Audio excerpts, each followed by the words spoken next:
Hello friends, जय Jagannath. Welcome to my channel. आज आसतु बनैबा धनिया पराठा। आपण माने तो पालक पराठा मेथी पराठा खाइथिबे। आज आसतु ट्राए करिबा धनिया पराठा। तो प्रथमे मुझे गोटे बिड़ा धनिया पत्र नहीं जाइए। देखंतु केते ग्रीन ग्रीन दिसुची। तो ये धनिया पत्र बिड़ाटा को भल बाछि दबा।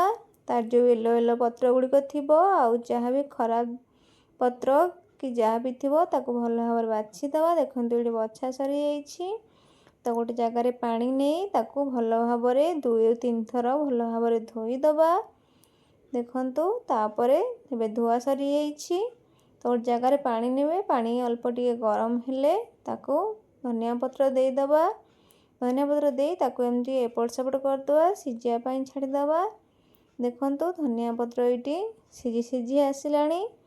तो आम गोटे जगार एबे अटा नहीं जिबा। अटारे लुण दबा, किछि जीरा दबा, आउ कंचा लंका दे दबा गोटे दुईटा। तापरे धनिया पत्र सिझी जाइछि। तो धनिया पत्र वर्तमान दे दबा। देकी एमती ताको अल्प टिके पानी देकिनी चकड़ीबा। देखंतु चकड़ा सरी जाइछि। तो एबे आमे परोटा पई बेलिबा। देखंतु एमती छोट छोट की मुझे बेली देइछि। तो एबे तावा बसे तावा गरम होला परे मु दे देइछि पराठा पई।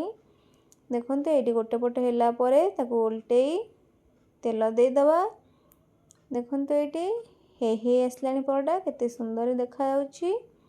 देखंतु तो थरे ट्राए करंतु, देखिबे बहुत ही भल लागिबो। बहुत भल स्मेल भी आउ बहुत टेस्ट भी थिला। थरे ट्राए करंतु, देखिबे गोटे पट हो गला। मु एबे आउटे पट उल्टे देली। देखंतु एबे पराठा हमर हेई सारिछि। तो गोटे बोरे गोटे मु एमती सब बनै देली। थरे ट्राए करंतु, देखिए बहुत ही भल लागिबो। रहिली, जय जगन्नाथ।